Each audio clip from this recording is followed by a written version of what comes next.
Hello, Facebook family, Hello, Facebook family. YouTube family, and wherever this video will take us. Uh, I'm Jeff. It's my wife, Tammy. Tammy. We're the Robinsons. We're going to talk about the hashtag WalkAway. Walk away.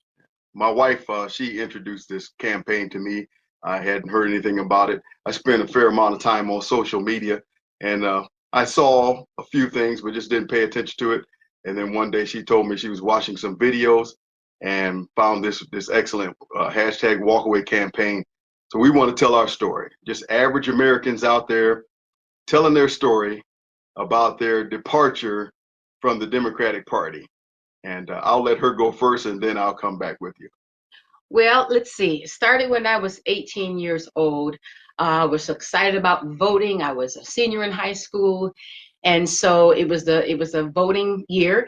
And I caught the bus home, ran into the house, and asked my parents, "How do we vote?" Because I knew it was Republican, Democrat. So I said, "How do we vote?" And my mom says, "We vote Democrat." So I got back in the car, went to the voting booth, and I just voted straight Democrat. And I believe it was Jesse Jackson that was running for president that year. So that's basically the extent of me being a Democrat.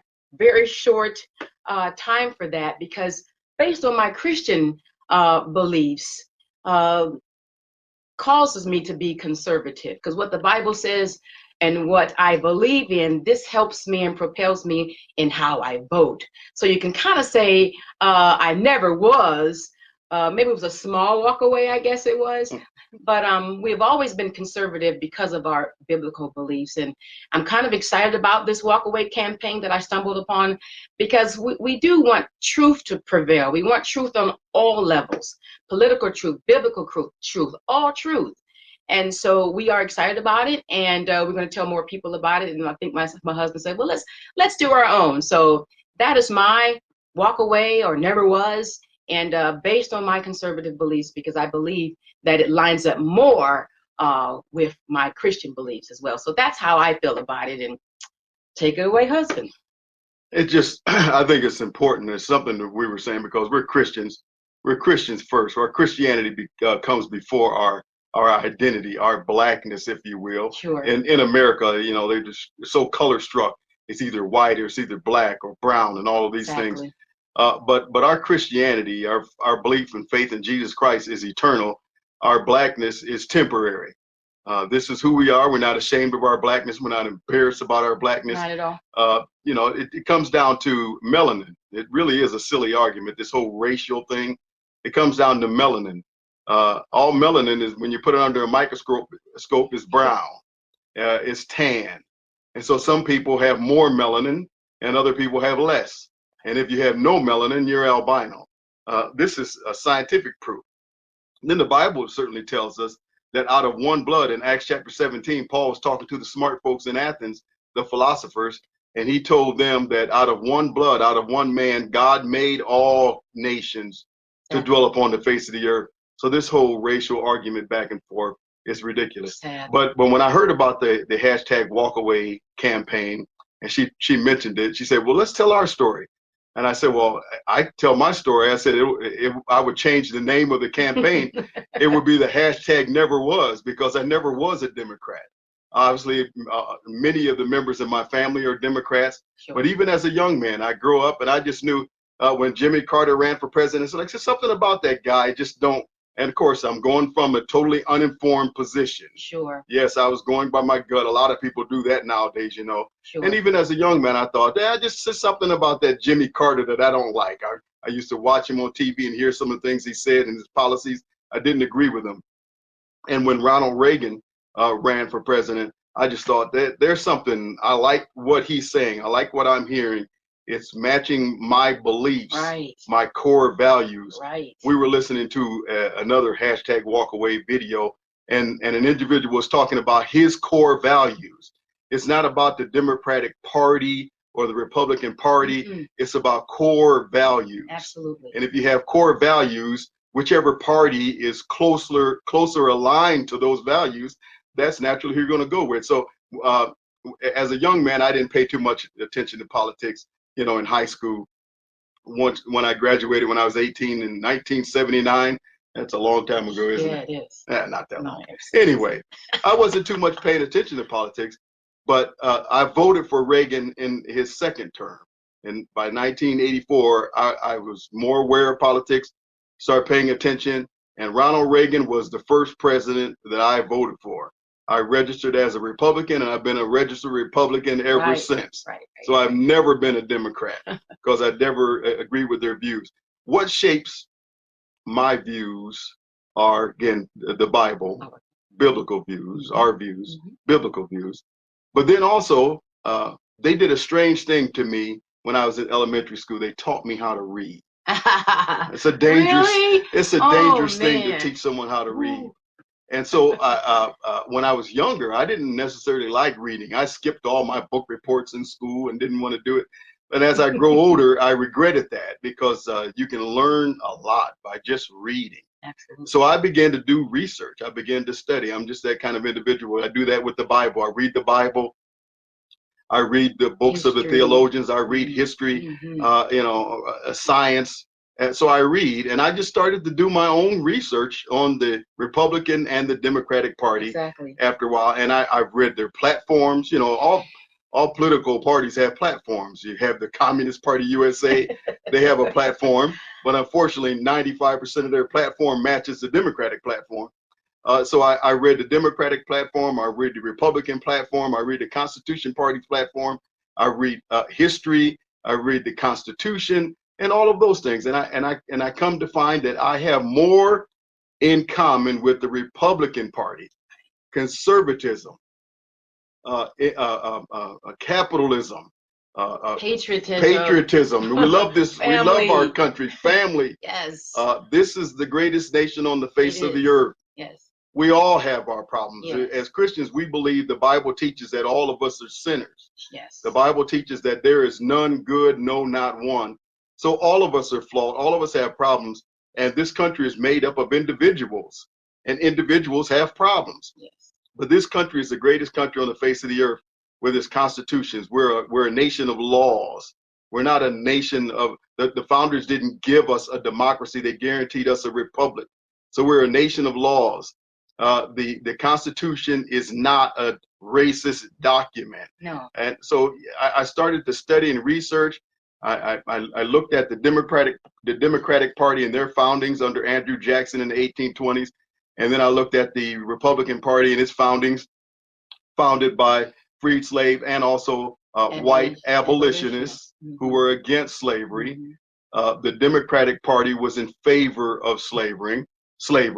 And while I'm on that slavery point, America didn't invent slavery. Slavery has been around since the fall. But then also in America, slavery was imposed upon America by Britain. Because remember, this nation started as colonists, and slavery was imposed upon this nation. And so then when the founders set about to gain their freedoms from Britain, then they started to look and say, well, how can we cry for our freedom when there are millions of black citizens or black individuals, at that time they weren't citizens, black individuals who are in slavery who want their freedom? How can the founders say, how can we demand our rights and freedoms when we have people in slavery? So they set about to establish that and abolish it. And certainly by 1854, when the Republican Party was founded, it was founded to end slavery. I mean, to do away with it, and that was Republican. Then, of course, when they start passing legislation, the 13th Amendment, passed by Republicans, and Republicans in Congress and the Senate, the 14th Amendment, that basically ended slavery and gave slaves the rights of citizenship, passed by Republicans, opposed by Democrats. 15th Amendment, passed, I believe, in 1870, passed by Republicans, opposed by Democrats. Then all throughout Reconstruction, from 1867 to 1877, legislation passed by Republicans, blacks, freed slaves became politicians and doctors and lawyers and landowners and business owners and free thinkers and educators. And then, of course, after 1877, and I forget the Great Compromise. I think that's what it was, and it was another close presidential race. Like the ones we've had under Bush, Gore, Clinton, uh, um, uh, what's his name, Trump. So yeah, and so there was a compromise, and unfortunately things turned around, and all of the Jim Crow laws from the 1890s, all of the Jim Crow laws were passed by Southern Democrats. You know what drives me crazy is when you have these talking heads on TV, MSNBC, CNN, who are always blaming racism on America. No, you need to lay the blame where it was. It was Democrats, white Southern Democrats, and many also Northern Democrats who were in favor of slavery, and also the Jim Crow laws. All of them were passed by Democrats. Just put the blame where it is. Belongs. And it's not all of America. It's not all whites. Right. It's certain groups of whites, and usually the Democratic Party. And then of course they say, well, they'll agree, and they'll say, well, yeah, all of those Republicans, all of those Democrats, there was a great switch. They talk about the big switch where all of those all of those racist Democrats became Republicans. And again, silly notions. Other people on the WalkAway or the hashtag WalkAway campaign have discussed that, and it never happened. There is no Southern strategy, big switch, and all of that stuff. So I just did my research, and I advise you to do yours. Yes.